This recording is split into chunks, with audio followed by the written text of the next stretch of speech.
Welcome back to Guide with Samuel. Today we're walking through how to create a Discord account quickly and easily.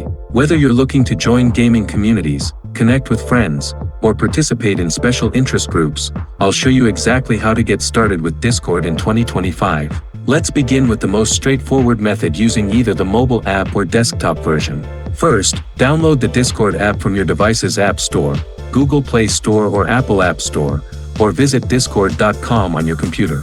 The app is free to download and use. Once you have the app installed, open it and you'll see the login screen. Since you don't have an account yet, tap or click on Register to begin creating your account. Now, you'll need to enter some basic information. Enter your email address. Make sure it's one you have access to. Choose a username. This is how others will identify you. Create a strong password.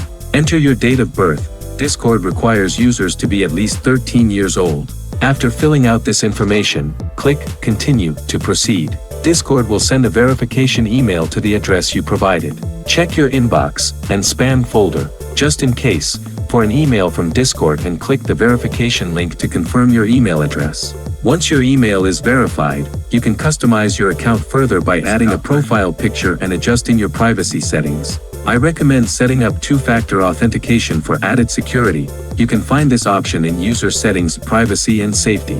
Now you're ready to start using Discord. You can join servers by accepting invitations from friends or discovering public communities through Discord's server discovery feature. Here's a pro tip.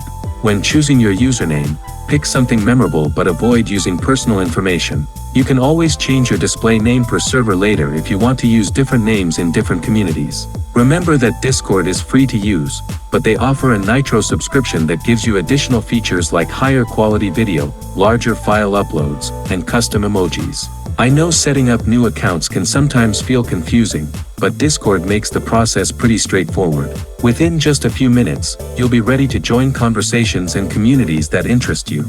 If this guide helped you create your Discord account successfully, I'd really appreciate if you could hit that like button and subscribe to the channel for more tech tutorials. Let me know in the comments what communities you're excited to join. Thanks for watching.